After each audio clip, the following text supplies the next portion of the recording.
মুআয ইবনে জাবাল রাদিয়াল্লাহু তাআলা আনহুকে রাসূল সাল্লাল্লাহু আলাইহি ওয়াসাল্লাম একবার ইমাম বানিয়ে পাঠালেন একটা এলাকায়। তো ওই এলাকার লোকেরা ছিল শ্রমজীবী সাহাবী, শ্রমজীবী। উট ব্যবহার করে সেখান থেকে কুয়া থেকে পানি নিয়ে খেজুর গাছের মধ্যে দিত। সারাদিন যখন কষ্ট করত, হার্ড ওয়ার্কিং করত, বিকেলে ক্লান্ত হয়ে পড়তো। তো উনি মাগরিবের নামাজে সূরা বাকারা দিয়ে একবার তেলাওয়াত শুরু করলেন। সূরা বাকারা কোরআনের সবচাইতে ছোট সূরা নাকি সবচাইতে বড়? তো উনি যখন বাকারা দিয়ে নামাজ শুরু করলেন, এক শ্রমজীবী সাহাবী এসে আর কন্টিনিউ করতে পারছেন না, এত লম্বা কেরাত কিভাবে পারবেন, তো ক্লান্ত শ্রান্ত পরিশ্রান্ত। উনি রেগে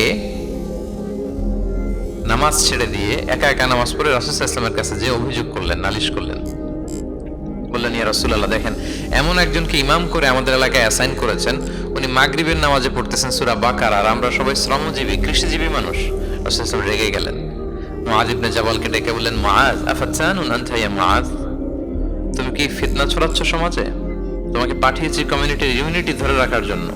আফাতানুন আনতা ইয়া মুআয, হে মুআয, তুমি কি সাব্বিহ ইসমা রাব্বিকাল আ'লা এই সূরা পারো না? ওয়াশ শামসি ওয়া দুহাহা এই সূরাটা পারো না?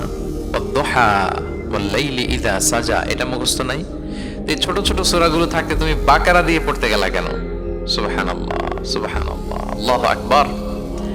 দেখেন ইসলাম কতটা ফ্লেক্সিবিলিটিতে বিশ্বাসী। সহজ সহজ করে ইসলাম সবকিছু উপস্থাপন করে।